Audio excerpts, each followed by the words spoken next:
since you are in my home, if you are really God, then they say the white thing which they call is vihuti, you give me and then you cure me. I don't want to have all this pain again, you know, you just cure me. And true enough, next day only, the whole photograph except the eyes, the two eyes, no vihuti, but the whole photograph, all with vihuti.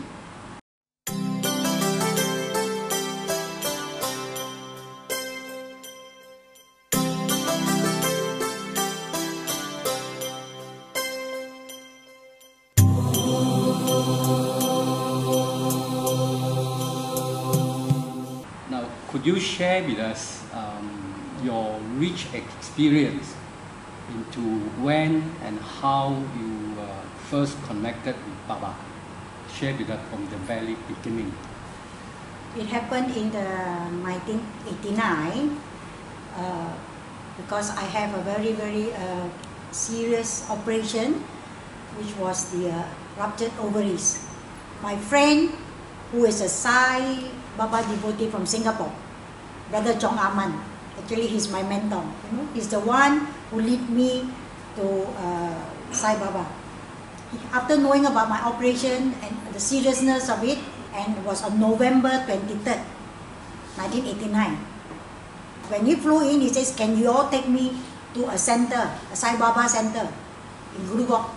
So we said, "Why? What center is that?" Because we stay near Gulugok, where we didn't know there's a Sai Baba center in Gulugok.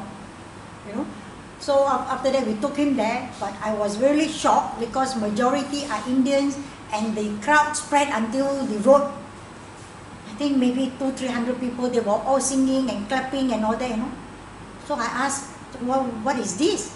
He said, never mind, come. I take you in and then we pray and then he will help you.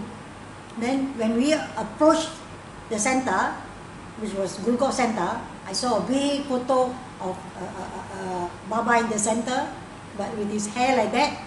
Then I told him, because I'm a free thinker, I don't pray to anything, you know. So I told this Brother John, I said, I don't want to pray, can I?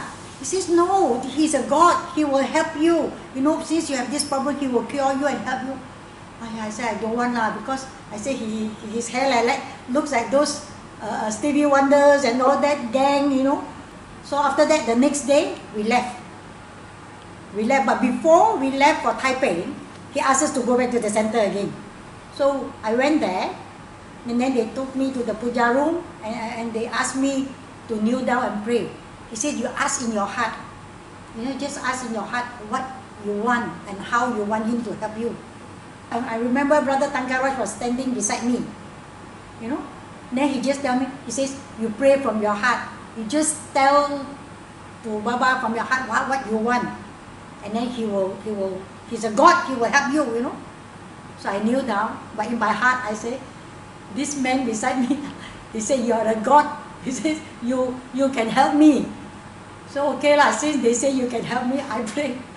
I pray and then you please help me with because after my operation, I still have to take Constant, which is a very high dosage of Constant to ease the pain. It's a painkiller, you know. So I say, they say you can help me. And then Auntie Indrani gave me a photograph this big, and then she put in front of the altar, and then she says, you tell Baba to bless this photograph, and then you take home lah. I said, I don't want, can I got no place to put the photograph because I don't pray. She says, never mind lah, you talk to Baba and then maybe he gives you or what, and then he will tell you whether you should take back or not. I say, okay lah. So when I look at the wall on this side, that time I don't know what they are, but I know that they are in pink color, in yellow color, and in white color. Only these three colors, you know. So I says, my friends say you can cure me, and then they say you are God. So if you are really God, okay, you listen to my prayer because it's from my heart. I didn't tell out, you know. I didn't tell out. I say now I can see. They say you manifested all these three colors, pink, yellow, and white. Sometimes the vihuti, but I didn't know what's vihuti. I say I look up at the photograph. I say you have three colors here. I say if you are God, if you are listening to me, you give me 7 rainbow colors on my photograph. I challenge Swami by that way, you know. And then true enough, after that we left. We stayed for one night, and on our way back, I remember was already 5 p.m. He says, let's go back to the center again. I said, must go back, man? He said, yes, because you have to take the photograph back. I said, okay, if got this one, I don't want to say anything, but I said, if got something there, then I take back. If not, I don't want to take back. Then he said, okay lah, because they know me, I'm a very strong character. So when we went back, the first person we saw was Sister Indrani. She just come and hug me. And she says, you are very, very lucky. I don't know why your photograph got 7 colors. I was just stunned. 7 colors? I said, yeah, I asked for 7 colors. I challenge your God for seven colors. You know, I said 7 rainbow colors. But that time, I was still very, I should say, skeptical or what. I said, no lah, this is not, God doesn't answer in that way one. So cannot do anything or take back home. So when I took back home, the first thing I did, I take the cloth, I start rubbing. I didn't put any, because that time I don't have handphone and anything. So I just rub everything. And then I knew that. I said, okay, since you are in my home, if you are really God, then they say the white thing which they call is vihuti, you give me, and then you cure me. I don't want to have all this pain again, you know, you just cure me. And true enough, next day only, the whole photograph except the eyes, the 2 eyes, no vihuti, but the whole photograph, all with vihuti. And that was the day when I start using the vihuti on my stomach. And slowly I stopped the painkiller. And I believe from that day onwards, I know that Swami is with me, that the vihuti is helping me, so I refuse to go back and see the doctor for a second operation, because the first operation really made me like hell, very terrible pain, you know. So I came to know Swami from there.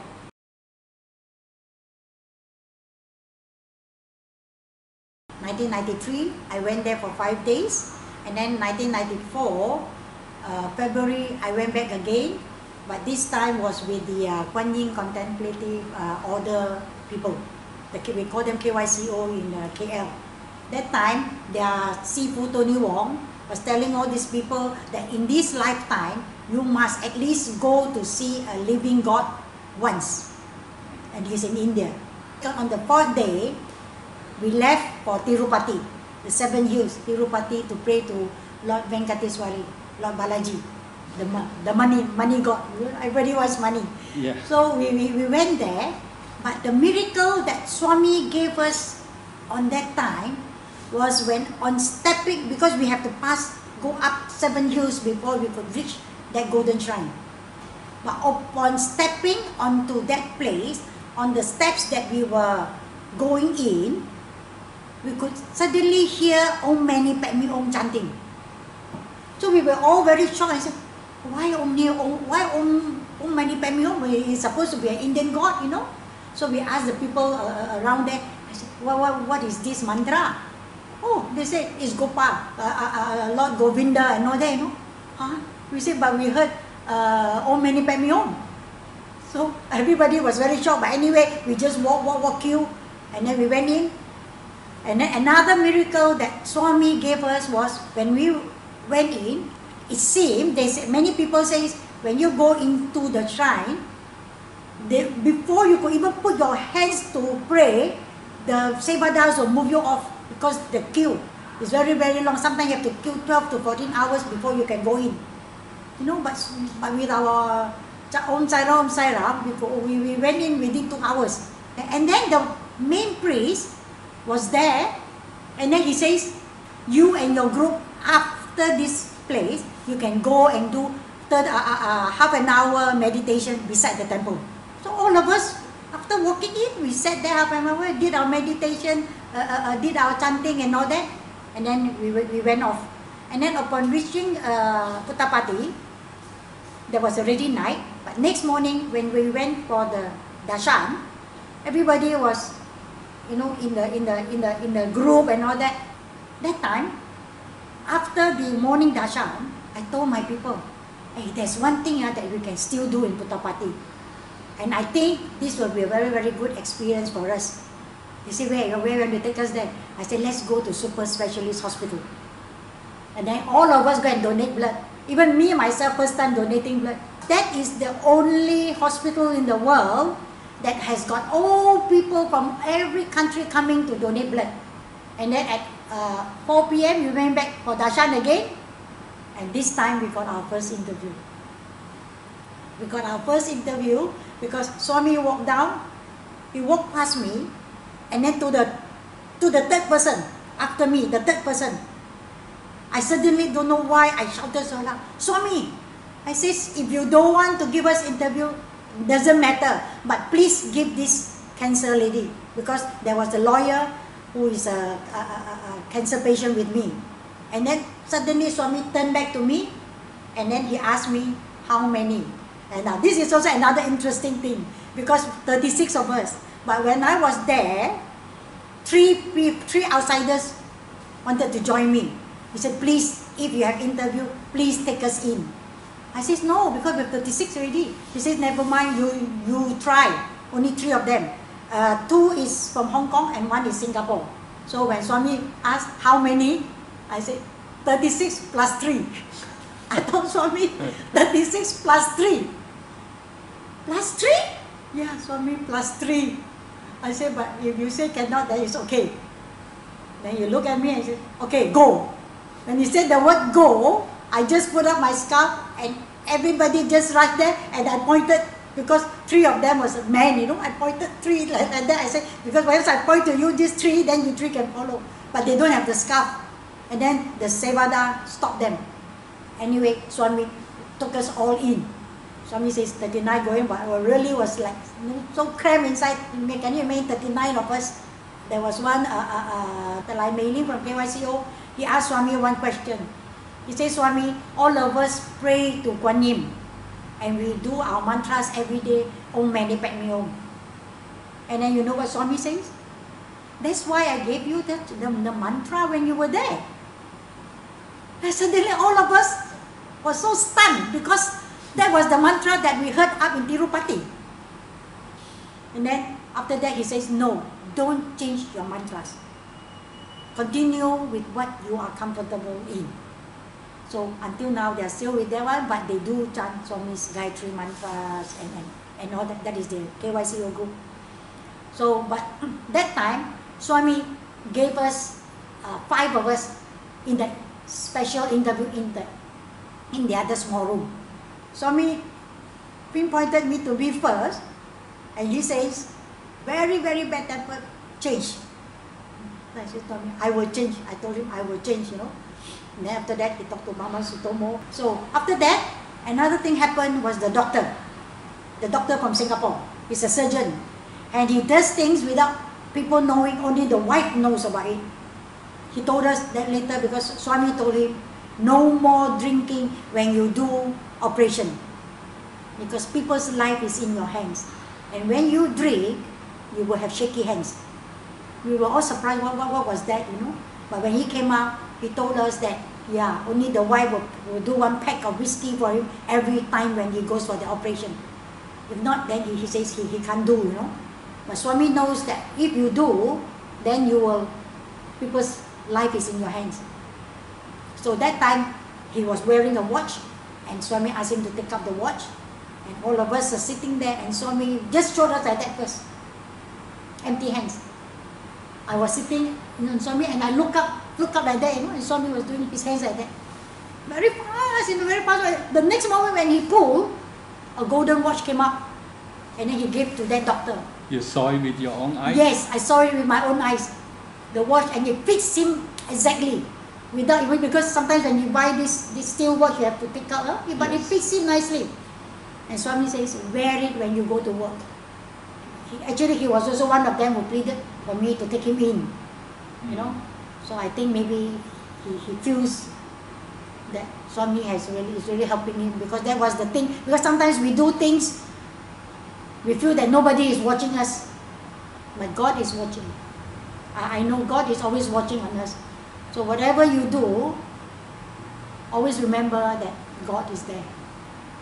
So all in all, you have 6 interviews with and 19 trips to Puttapati. Well, during the 6 interviews, did Swami materialize anything for you? No. Swami didn't give me, only once when I cooked for him. 2009, Swami gave me a shawl. Because usually when I go to Puttapati, I will be doing lots of cooking in the canteen, with the Western canteen. I will cook the Chinese food and all that.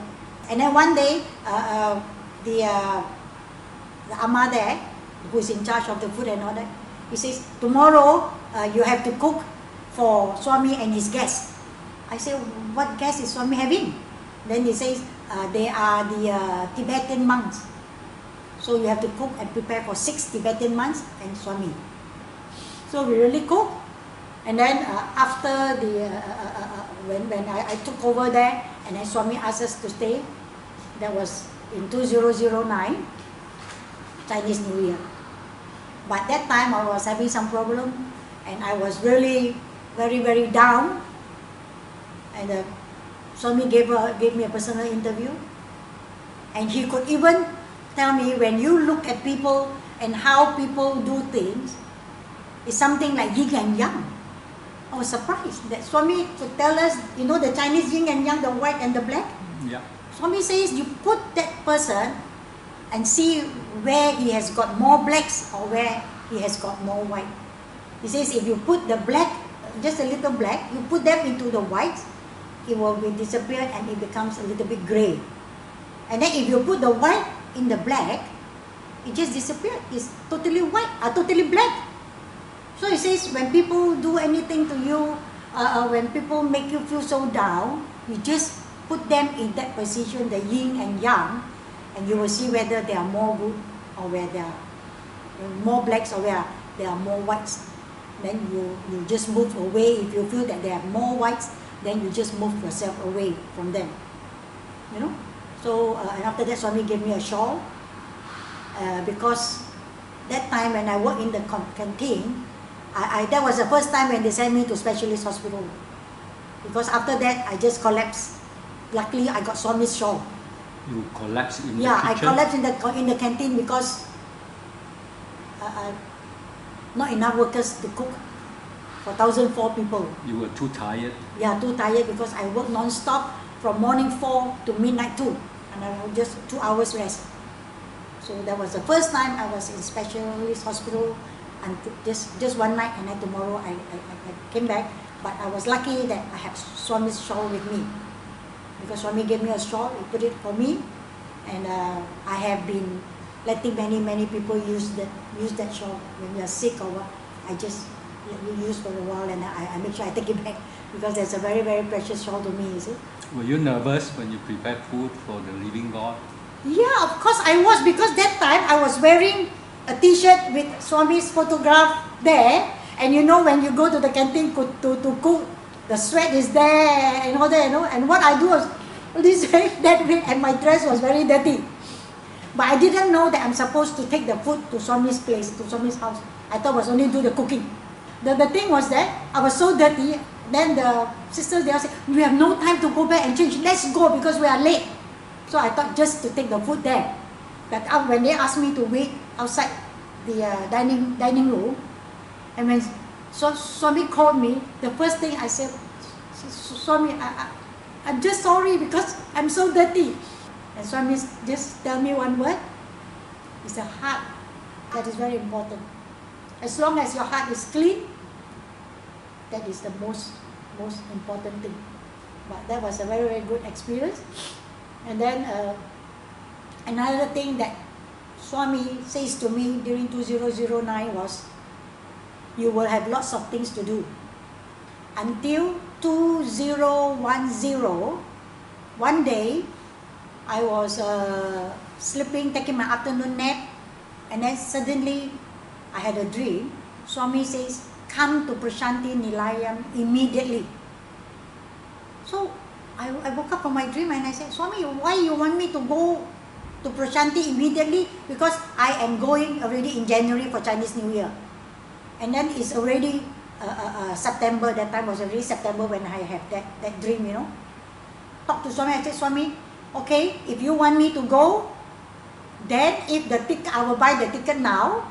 And if Air Asia is less than 800, I will go.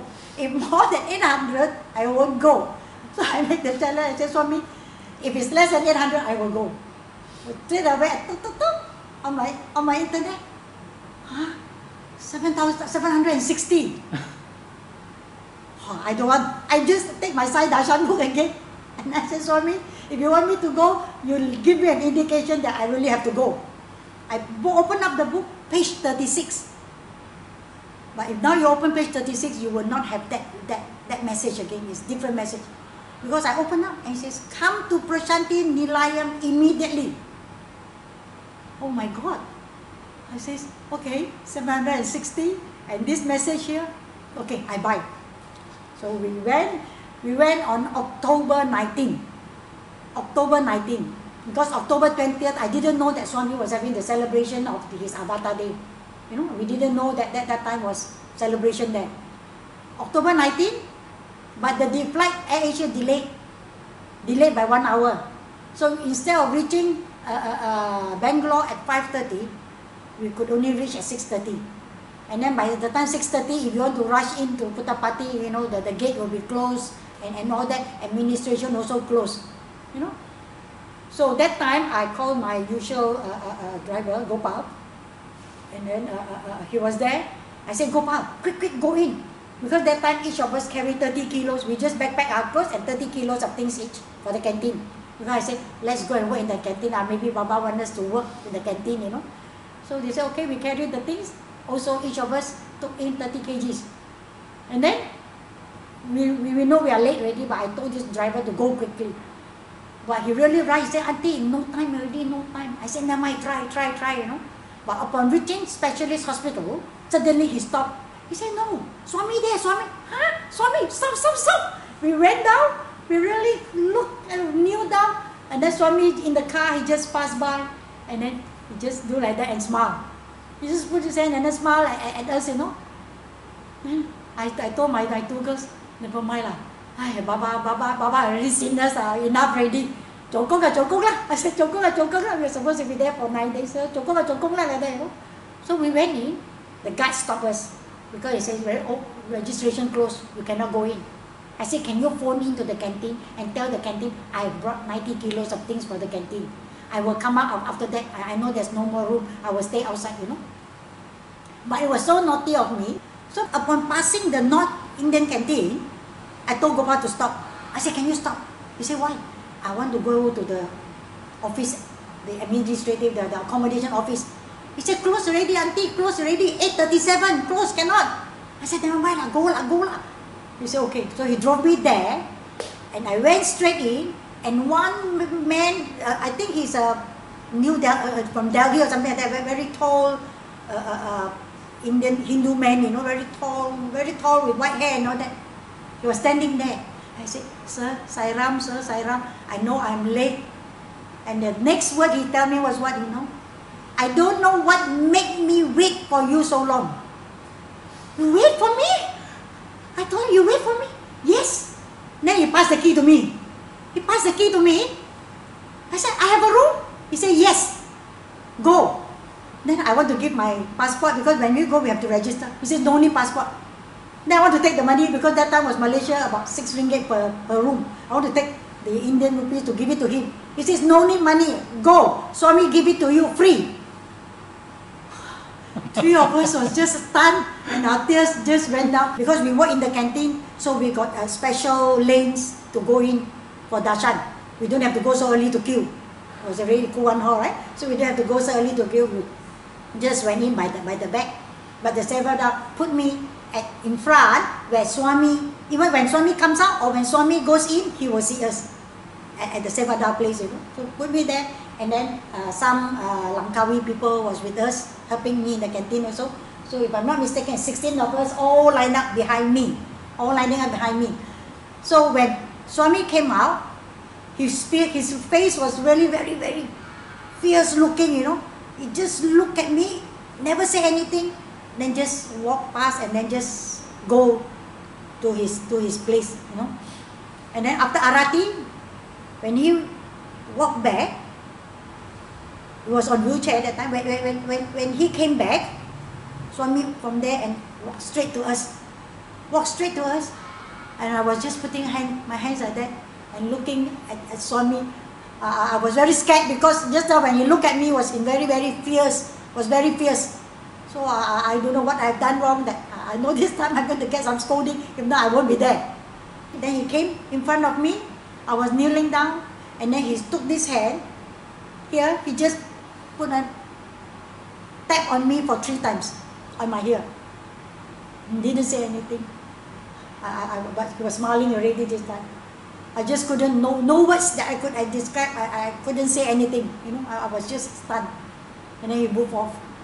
And then the others was asking me, what did Baba say to you? I said, Baba didn't say anything. Shala, Baba say to you, ma. I said, no, I look at Baba, but Baba didn't say anything. But they say Baba said something to me, but I don't know what Swami says. Because I only know that he tapped me here 3 times. Then after that, when I went back, I analyzed back. And I think maybe Swami is telling me, because I refer back to 2009, when he says, when I do things, I have to think. Don't do with my heart. I have also got to think. So I understand that Swami says, whatever you want to do, always from your heart